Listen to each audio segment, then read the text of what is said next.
Sup boys, it's your boy Deathboy here, and welcome back to DedChat. First off, I'd like to apologize for the very late upload today. I've been really busy and haven't had time to record, and I've been putting my thoughts together on how I feel about this video, and it's taken this long. Also, I'm sorry if I sound really tired.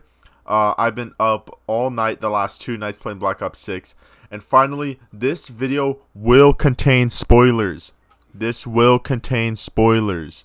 Watch at your own risk. I'm going to talk about the Black Ops 6 campaign. Are you ready? Have you clicked off? You ready for the ride? Alright, here we go.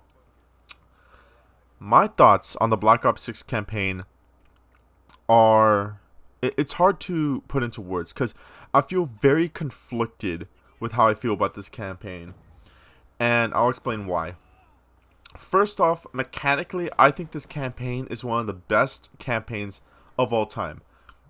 I love the perk system, and I love the safe house. I love the way that you can just earn money and buy perks and basically turn into a fucking super soldier. And just, I thought that was so cool. It reminded me a lot of Black Ops 3. I really did like Black Ops 3, like cybernetic system where you could like give yourself upgrades and change your weapons and stuff. And in this one, you could like get more health, take less damage, heal yourself faster, have more ammo. It was so neat and so cool. And I loved the safe house puzzle. The safe house puzzle, I felt like a Giga God figuring that out and solving it. It was so fun. It was not that hard. I thought it was gonna be some decoding cipher shit, but it really wasn't that hard. It was really neat. And now I want to get into the missions. The missions I'm very flip-floppy about, right? On one hand, I think these are some of the best missions in Call of Duty history. I really love the fact that these missions are so open-ended in the fact that you can really play this campaign how you want. I did the majority of the missions on stealth. I played very stealthy throughout the campaign. But if you want to, you don't have to play stealth. You can go in guns blazing and just shoot everybody. You could play stealth. You can do certain objectives in a row. And there's one mission where you're in Iraq, and it's a big, basically it's an open world mission. And I thought it was so cool that when I did the side objectives, I was able to get stuff like chopper gunners and a fucking like predator missile to help me out in the mission. I thought that was so neat that they did that. And I loved the way you could just play the campaign how you wanted. You could do things the way you wanted. If you wanted to blow shit up, you could blow shit up. It was really neat. But the biggest gripe I have about this campaign is the story. I don't know how I feel about this story. Don't get me wrong. The premise is good. It's a solid premise, right? You're a CIA operative who's now a Black Ops agent, and you gotta figure out what Pantheon wants with this weapon called the Cradle, and it's a whole thing, right? And it starts off great, right? Until you get glimpses of the fact that this is a Black Ops game. When halfway through the campaign, there's a mission, and this is major spoilers, alright? If you haven't clicked off yet, this is major spoilers.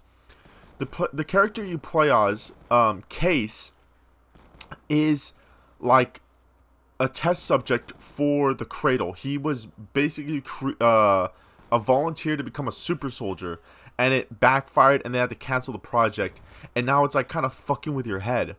But then it goes nowhere. It's literally for one mission, and then it goes nowhere. You don't talk about it with anyone. It gets brought up like one other time, and that's pretty much it. Like they showed, like there was just this one Black Ops mission, like the mindfuck mission, and that was it.